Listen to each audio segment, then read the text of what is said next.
Hi, this is Wang and welcome back in my YouTube channel. So as you can see, I'm here at our school because I need a wide space to do this vlog. Because in our today's video, I'm going to share with you my overall experience about this vlogging equipment. This is my new vlogging buddy.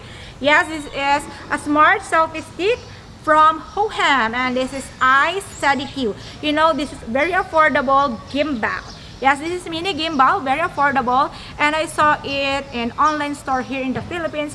It is only 1,900 pesos, something to 2,000. This is very affordable.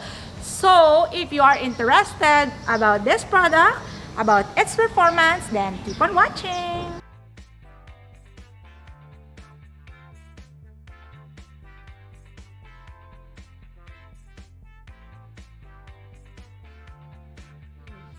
Ayan, so yun na nga, ito na yung ating gimbal at tigilan na natin ang ka-English kasi sumasakit na rin ang ulo ko sa ka-English ko, dumudugo na ang ilong ko.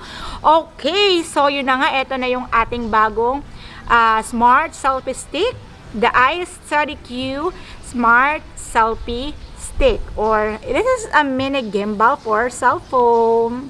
Okay, this is very handy, very cute. I like the color because it's white. So let us take a closer look at our gimbal. So it has a USB Type-C port, and here is the turn on and turn off button. Okay, the battery indicator, the Bluetooth indicator, and then of course we have here the lock. Kung gusto mo na hindi siya nagro-rotate, okay, nakatulak siya dyan. Kung gusto mo mag-rotate siya, ganyan. Okay, ganito siya pag in-open, and then as you can see, okay, napaka-cute ng kanyang, ayan, ang kanyang clip, okay? This is motorized, guys. Pagka syempre, i-open muna natin. And, of course, this is expandable. Okay, this is expandable, and this one is removable. Okay, this is your remote. Okay, so you have to connect this in your cell phone. You have to connect it through Bluetooth. Ayan, so ngayon subukan na natin sa ating phone. So kung meron kayong malaking phone like mine, alisin nyo yung case kasi baka hindi siya magkasya kasi yung case ko talaga is very bulky. Okay, so ayan, pero kahit na malaki yung phone, kaya niyang i-handle, pero syempre kapag hindi pa siya naka-on, laylay pa siyang ganyan.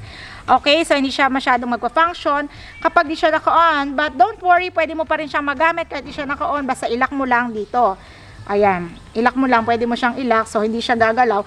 You can use it even if it is turned off. Pero kung gusto mong magamit yung kanyang function, syempre kailangan mo siyang i-on. Ayan.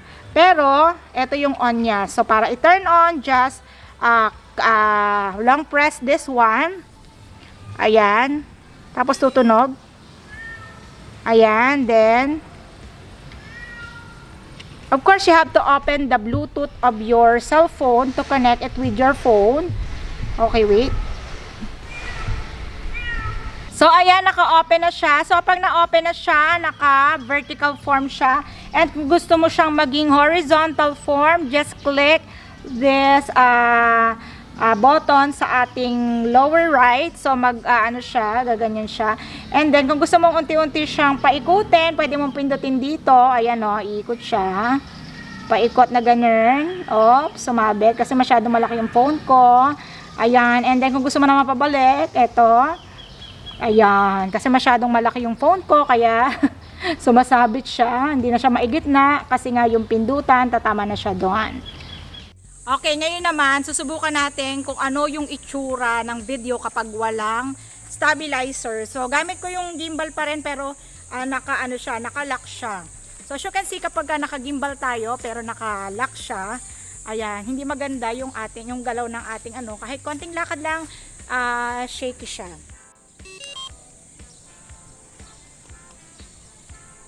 Okay, ngayon naman, naka-on na ang ating stabilizer, and as you can see, less na yung shakiness ng ating video. Ayan.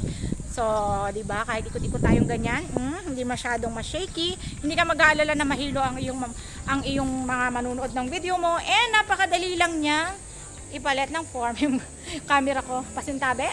Okay. Pag pinindot mo ganyan, gusto mo namang mag-selfie, naka-vertical, Madali lang, 'di ba? Horizontal, vertical, and gusto mo, paikot-ikutin mo pa katulad nito.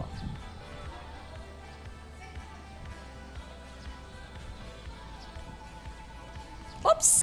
Ayan, so hindi lang yon yung function niya. Alam nyo ba na kapag gagamitin mo to sa iyong desk, halimbawa meron kang online class or meron kang meeting or gagamitin mo pang vlog yung phone mo na kailangan nakapatong siya sa table, okay, meron pa tong ibang function kasi pwede siyang i-flip. Okay, so pwede siyang ipatong sa table because this is also a mini tripod. Okay, so the first thing that you need to do is to push this one. Okay, so that pwede mo siyang ipatong sa table and then you have to flip this. Okay? Medyo challenge sa akin yung pag-flip nito. Medyo matigas siya. Okay, lisin muna natin yung phone. And i-close muna natin. Okay, maybe it's better to turn off this one muna. Okay, now, let's flip. So, you're going to flip it, you're going to follow the arrow. Okay, focus, focus. Okay, okay. The arrow, okay, and then, like this. Okay, so you have to flip it like this. Okay, wait. Okay, and then, hatakin nyo uli yun. Nakaganyan na siya. Tapos, ilalagay nyo siya ng paganto. Okay, so, siguro pwede yung paganto, kung saan kayo comfortable sa phone nyo, of course, iipit nyo dyan yung phone nyo at hindi po pwede kapag meron siyang makapal na case. Ayan. Okay, meron siyang other function na ipapakita ko sa inyo. Ang advantage kapag nakaganitong form. Ayan, so ito na yung ating phone at ganito yung itsura niya kapag nakalapat siya sa flat surface, halimbawa sa desk. Ayan, nagbablog ka or nagmi-meet ka, very beautiful, 'di ba? Kakaiba. And tayong-tayo yung iyong cellphone. By the way, pwede mo siyang magamit ng full function, syempre kasi meron siyang remote dito sa likod.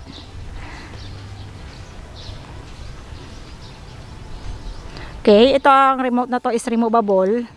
Ayan, and then pwede mo nang gamitin ang iyong gimbal sa table at makakontrol mo siya gamit ang mahiwagang remote control. Okay, so halimbawa gusto mo siyang ikot-ikutin like this. Okay, ikot. Naka-off. Okay, i-on muna natin. Okay, so kung makikita nyo, naiikot siya guys. Lang ganda, 'di ba? Oh, bongga. So kung kailangan mong iikot yung sarili mo o iikot yung camera mo, hindi mo na kailangan ikutin yung buong tripod at hindi mo na kailangan lumapit. Ang kailangan mo lang gawin ay gamitin ang mahiwagang remote katulad niyan. Of course, kapag ganyan, pwede ka nang mag-panorama shot. Ayan. Syempre gamit ang mahiwagang remote control, 'di ba? Ikot-ikot lang, ikot-ikot lang. Ayan, so ngayon naman susubukan nating mag-selfie ng malayuan gamit to. Ayan, so extendable naman siya, kaya pwedeng mag-selfie kahit malayo. And so natin to papatong dito. Ayan, so upon trying this gimbal dito sa ating video, so far sobrang nagustuhan ko siya kasi unang-una ang mura niya, tapos napakadaing function na pwedeng magawa sa kanya. Super amazing siya, napakamura niya for less than 2,000 pesos dito sa Pilipinas, tapos napakadaing mo nang pwedeng gawin sa kanya. At isa pa sa nagustuhan ko bukod sa napaka-functional niya is matibay yung ano niya, stable siya. Yon, stable or sturdy siya. Kahit mabigat yung phone ko, hindi siya tumatagi-tagilid. Kahit naka-vertical or horizontal yung aking phone. Kasi so, sa mga iba kong na-try na tripod, commonly tumatagilid siya. Hindi siya ganun ka-sturdy o hindi ganun ka-stable kasi medyo may kabigatan ng phone ko. Pero dito, akalain mo ang gaang-gaang lang niya, pero ang ganda ng pagkakagawa sa kanya. Hindi tumatagilid ang phone ko, kaya safe na safe ang cellphone. At the same time, talagang sobrang ganda niya. So ano pa ang iniintay nyo, no? Kung gusto nyong mag-try ng gimbal sa murang halaga, why don't you try this one? That's very affordable.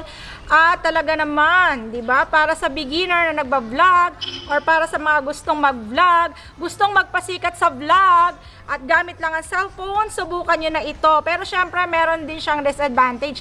Isa lang naman. Ang napansin ko lang dito, commonly, pagka nag-vlog kasi gusto mo may mic, hindi ko lang alam kung paano gagawa ng paraan na malagyan ng mic yung phone mo. Pero I'm sure merong way para malagyan ng mic yung phone at hindi ko lang alam kung paano. Ayan, so kayo nang bahala mag-isip. Ayan, so yun lang guys. That's all for today's vlog. I highly recommend this one. Kaya ano ba ang gagawin nyo? Bili na! Ilalagay ko ang mga link na pwede nyo pagbilan sa comment section below. So see you on my next vlog. Bye!